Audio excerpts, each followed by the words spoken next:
Selain Feroz Baharudin, akhirnya Johor Darul Takzim JDT melahirkan pertahanan kental yang jadi idaman setiap penyokong, apatah lagi beliau selaku pemain tempatan, yang memberikan kesan lebih bagi pecinta bola sepak tempatan ketika ini.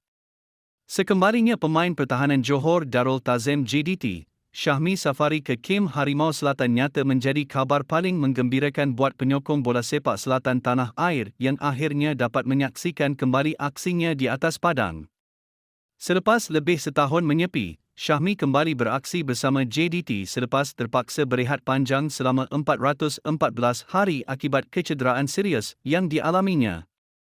Kepulangannya bukan sahaja menandakan kebangkitan pribadi pemain itu, malah memberi suntikan kekuatan baharu kepada skuad kendalian Hisco Munoz. Menariknya, Syahmi kini semakin kerap disenaraikan dalam kesebelasan utama JDT, sekaligus mencerminkan tahap kepercayaan tinggi yang diberikan Munoz terhadap hikmatnya.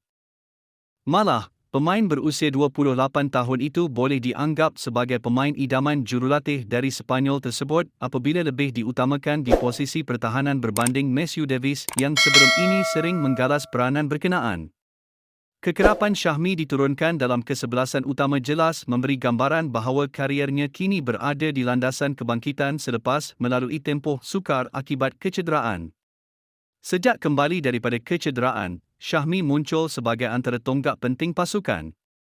Pemain pertahanan berketinggian 1.73 meter itu turut memiliki kelebihan tersendiri apabila mampu beraksi di pelbagai posisi, sekaligus memberi lebih fleksibiliti taktikal buat Munoz. Atas faktor itu, Syahmi diturunkan dalam hampir semua perlawanan termasuk saingan Piala Malaysia kecuali ketika menentang Selangor FC dalam kemenangan 2-0 Liga Super pada 1 Januari lalu apabila dia hanya berada di bangku simpanan. Sebagai rekod, kepulangan Syahmi ke Kim Harimau Selatan turut dihiasi dengan pencapaian manis apabila berjaya meledakkan 1 gol ketika JDT membelasah PDRM FC 10-1 dalam aksi pertama Piala Malaysia pada 18 Januari lalu. Kebangkitan Syahmi Safari bukan sahaja memperkukuh benteng pertahanan JDT, malah menjadi simbol ketabahan dan semangat juang yang kini kembali menyala bersama Harimau Selatan.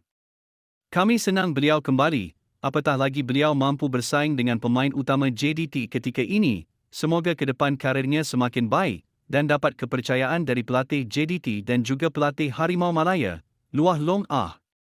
Akhirnya sekian informasi kami buat, semoga bermanfaat. Jangan lupa subscribe.